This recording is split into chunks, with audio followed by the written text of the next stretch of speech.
Hey guys, it's me, and today I'm not going to be doing Draw Me Life, but I'm going to be doing a Tell About My Life. So, here it goes. So, when I was 1, of course I don't remember, 2, 3, 4, 5, 6, 7. When I was 7, I was like, when I was 7, I was a happy kid. And this day began, my mom and me were just playing around. My dad was at work. He worked from 4 to 4 every day, except the weekends. And even in summer and everything, so we kind of knew. And we were upstairs just making the bed. Me and my mom started talking. We were like, my dad's not acting normal and stuff. And she knew something was going on. I was just like, okay. So it was just a normal day. Then it went on to when he got home. He called my mom a little earlier, and he said he might have to get stitches. He had this huge cut on his leg. Huge. And it was like by his thigh, like at the beginning of his thigh. Like right in here. So it was like that, and so me and my sister, we had a trampoline and we had a puppy. Not a puppy. She was a something golden retriever, but with golden something, but it wasn't a retriever because she had barely any fur. And that day we were just jumping on a trampoline and just getting wet. It was a hot day out. We lived in the farm, so we just got in a rainy series, turned on the sprinklers, jumping on a trampoline, having fun. Then my mom and dad kind of got into a small little fight, yelling. Then my dad went inside to lay down, and we were all still outside, and I decided to wash the dog. So I went and got his stuff, her stuff. Sorry, I have a boy dog now, so it's kind of hard to say her and him.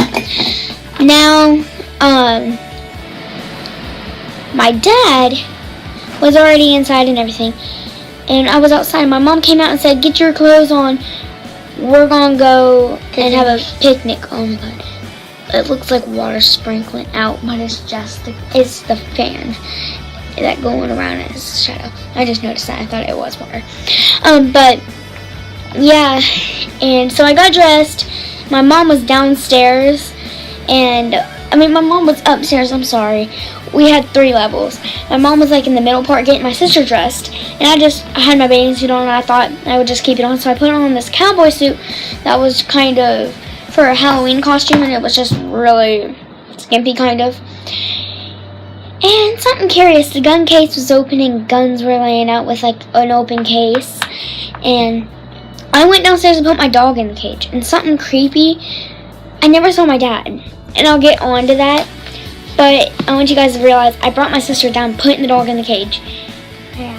And I did not see my dad. And it's a miracle. If I turned my head, I would have saw him. It's crazy how I didn't. You don't understand how I did not see him.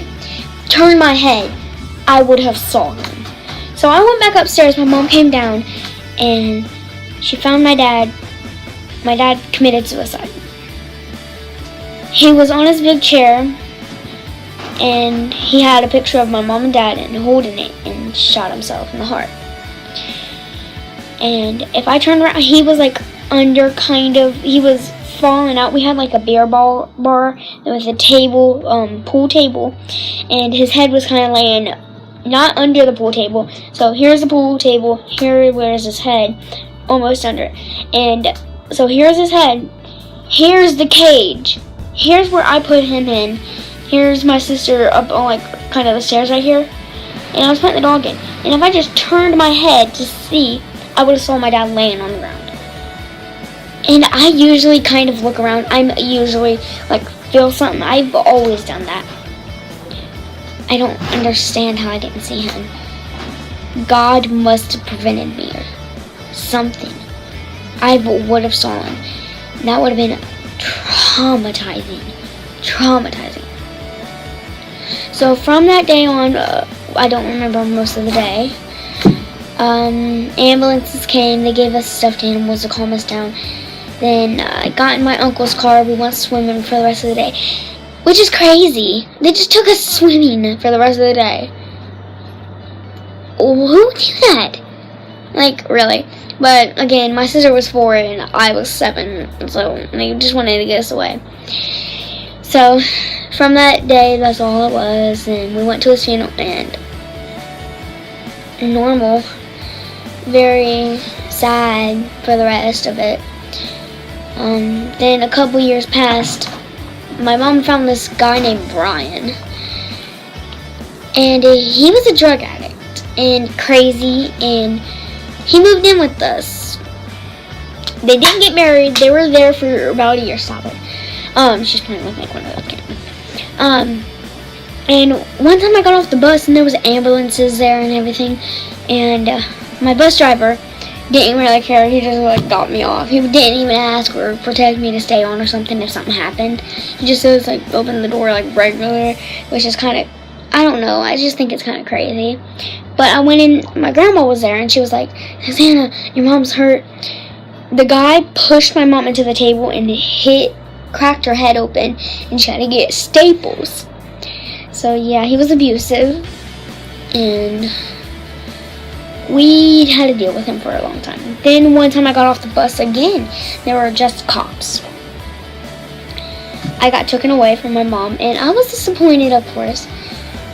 Crazy, when I got off the bus, I saw my grandma's car by a car dealership, kind of, across, and I was like, that's weird, it looks like her car, but then it couldn't have been, she would have been at my house, so I had nothing, was planning. But they already called her and said, we're taking the kids, you want to come get them? Of course she stayed there, but she didn't want to come in and say, oh, no. So they told me that I was getting taken away, so I went over to the back door and I looked out, and I knew that was my grandma finally. So I was staring at her and I was like, Jill, get over here, I see you and stuff. And she ended up coming over and I was just panicked. Then we went over to my grandma and grandpa's, which is where I am right now. And they just got full custody, and I'm living a happy life. Now we got our own bedroom, stuff. Before, we just came over here for fun.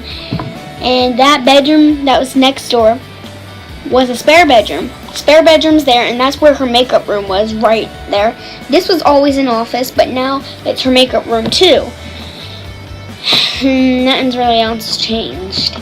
And from that day on, I still see my mom, but the guy Brian, we think he's died or something.